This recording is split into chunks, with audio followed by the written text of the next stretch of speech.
Ouais. Alors, Kakou, qu'est-ce qui t'arrive, mon petit Kakou? Regardez le CAC 40. Regarde-moi ça. Il rebondit. Alors, clairement, là, t'as vu, hein. On est... on vient là. Bing, on rebondit sur 8260. Bing, on redescend aux alentours de 7900. On remonte, on redescend. Et bing, on remonte au all-time high. Donc 8260. Et qu'est-ce qu'on fait? Bing, on revient. Alors ceux qui tradent avec les patterns, hein, bon bah ça c'est ce qu'on appelle un double top, hein. On a un premier là, ensuite on en a un deuxième ici. Généralement, les double tops annoncent plutôt une baisse, hein, du marché, hein. Généralement, j'entends. Mais bon, moi les patterns, ça m'intéresse pas du tout. Je m'en suis jamais occupé. Voilà, l'histoire ne se répète pas, hein. Je pourrais vous trouver des tas d'exemples de patterns de double top où finalement, oui, certes, on peut faire ça et puis remonter, tu vois. Donc, on ne sait pas. Mais,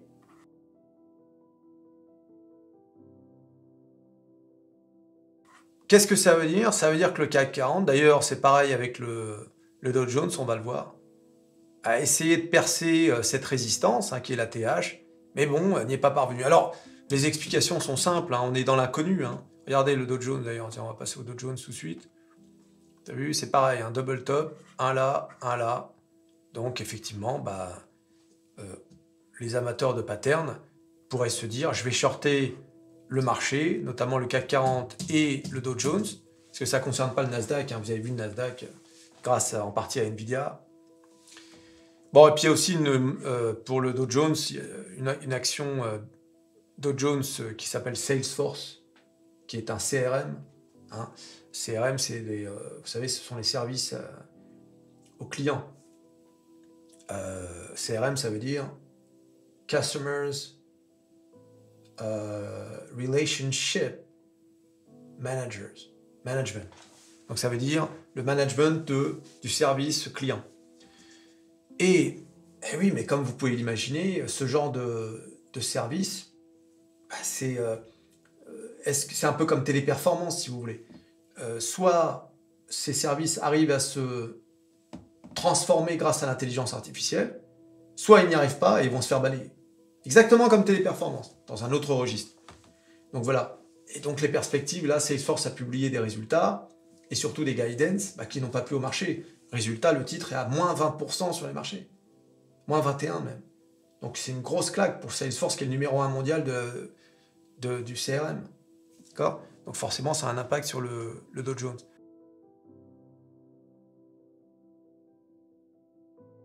Et en plus, pour le CAC 40, comme vous pouvez le voir, là, on est venu rebondir sur cette diagonale. Là également, la diagonale haussière. Et bing, on l'a percé, dis donc. Ah. Mais bon, tant qu'on n'a pas percé ce support, ça va. Si on commence à percer le support qui s'arrête à 7900, là, oui, on pourrait assister à une baisse de Kakou. Mais en ce moment, on est vraiment dans une situation d'attentisme. Pourquoi? Eh bien, à cause de Jérôme. Eh oui, toujours. Est-ce qu'on va avoir une baisse des taux en septembre ou pas? Où en est l'inflation? Là, par exemple, on a appris que l'économie américaine, finalement, au premier trimestre, n'avait pas été aussi bonne que prévu. Donc voilà,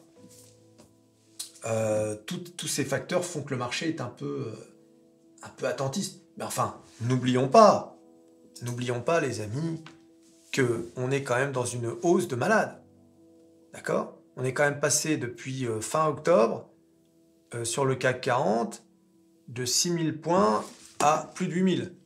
Hein, regardez. On est quand même... on est allé jusqu'à presque 22%. Et là, on est quand même à 17%. Hein, entre le 23 octobre et le 31 mai. Enfin, le 30 mai, pardon. Parce qu'on est le 30 mai aujourd'hui. Voilà, donc une zone de range sur le long terme. Mais c'est à surveiller quand même, hein, cette situation. C'est à surveiller parce que, je vous dis, on pourrait peut-être revenir aux alentours de 7600. Voilà, pour ceux qui tradent les indices, c'est quand même important ce qui se passe en ce moment. Bien évidemment, quand on voit le Nasdaq, ça c'est une autre histoire. On a dépassé la TH. Bon, il y a un petit... On est rouge aujourd'hui hein, sur les marchés américains. Mais c'est quand même extraordinaire d'avoir dépassé les 17 000. Et enfin, la star des stars, le S&P 500, pareil. Hein, comme vous pouvez le voir, on est en hausse. Hein. On est sur un marché haussier. Voilà, alors bien évidemment, demain, c'est le CPI. Donc, c'est les données sur l'inflation. Hein. Donc là, il va falloir être très très attentif parce que ça peut faire évoluer le marché. D'autant qu'on est toujours dans l'attente. Ce soir, il y a un mec de la Fed qui parle. Donc, il pourra peut-être donner quelques indications qui pourront légèrement influencer le marché. Faire attention. Voilà, donc on est comme dans une sorte de situation un peu bizarre où on voit que le marché corrige un peu ou range, mais il y a tellement d'annonces concernant l'IA. Elon Musk, par exemple, qui dit qu'il a soulevé 6 milliards de dollars et qu'il va faire appel à Nvidia pour les puces. On a le groupe Iliad, maison mère de Free, Xavier Niel, quoi. Ils vont investir 2,5 milliards dans les serveurs en Europe pour l'intelligence artificielle. On imagine qu'ils vont utiliser les puces d'NVIDIA. Et oui, donc, il y a d'un côté un boom qu'on ne peut pas ignorer, qui fait monter le marché des Nasdaq et S&P, et puis de l'autre, les groupes industriels, on va dire standards, qui eux subissent les aléas du marché. Donc on pourrait assister à une cassure entre les indices tech et puis les indices traditionnels. Ce serait intéressant d'ailleurs.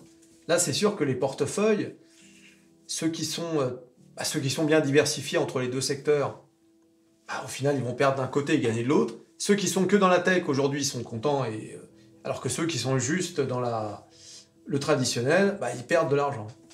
Voilà, c'est pour ça qu'il faut être un peu dans les deux. Parce que l'inverse est possible aussi. Voilà, tu t'abonnes, tu likes, tu partages, tu cliques sur à peu près tout ce qui peut cliquer. Cacou, Donald Jones. Et on se revoit à la prochaine vidéo. Allez, salut. Que